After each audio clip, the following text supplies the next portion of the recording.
Kampo ni Senator Antonio Trillanes ang itinuturo ni Guillermina Arcillas na nagtangka raw manuhol sa kanya para tumistigo laban kay Pangulong Rodrigo Duterte sa isyu ng illegal na droga. Talagang sinabi sa akin noon is yung 1 million pero hindi pa ibinigay sa akin, ibibigay lang daw nila sa akin pag nasaynan ko yung affidavit.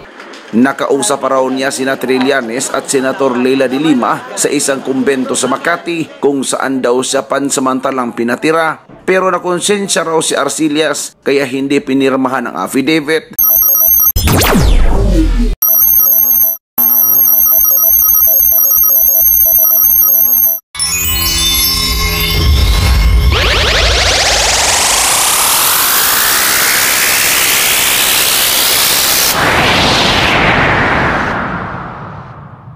Itinanggi ni Senador Antonio Trillanes na tinangka nilang suhulan ang isang negosyante sa Davao para tumistigo laban kay Pangulong Rodrigo Duterte. Sa katunayan, ang negosyante pangaraw ang lumapit sa kanila at nanghingi ng pera. Kampo ni Senator Antonio Trillanes ang itinuturo ni Guillermina Arcillas na nagtangka raw manuhol sa kanya para tumistigo laban kay Pangulong Rodrigo Duterte sa isyu ng illegal na droga. Kailangan lang daw niyang pirmahan ang affidavit na gagamitin umano sa pagsampa ng kaso laban sa Pangulo sa International Criminal Court.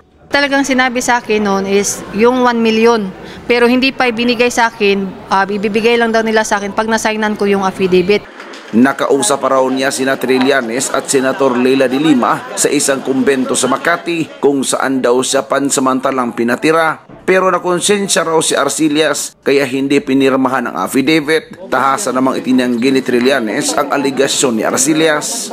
Pinabubulaanan ko yung mga aligasyon na panunuhol na sinasabi nitong lumabas na tao. Hindi po totoo yan. Alam nyo, itong taong ito ay nagparating sa amin ng mensahe na meron daw siyang sasabihin na negatibo laban kay President Duterte. Nirefer lang daw sa kanila si Arcillas at hindi sila ang lumapit dito. November 2016, kinausap ng abogado ni Edgar Matubato na si Attorney Jude Sabio at ng staff ni Trillanes si Arcillas. Si Arcillas ang nagkusang magbigay ng impormasyon sa kanila. Sinabi niya na nakita daw niya sa may pier na may shipment daw, may cargo shipment, tapos si Duterte daw mismo yung nag-check nung cocaine, tinikman daw. Sa kanya lahat ng galing yan. Okay? Pero hindi nyo narinig sa akin yan.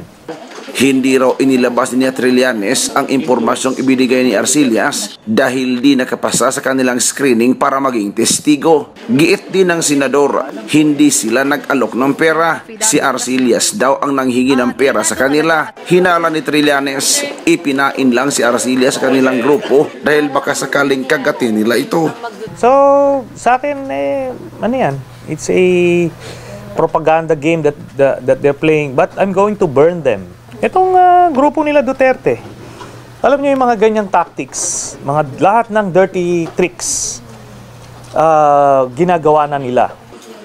Handa raw sila Trillanes na ilabas ang mga email at iba pang dokumento para patunayang hindi nila sinuhulan si Arcillas at ito mismo ang nag-alok ng impormasyon sa kanila.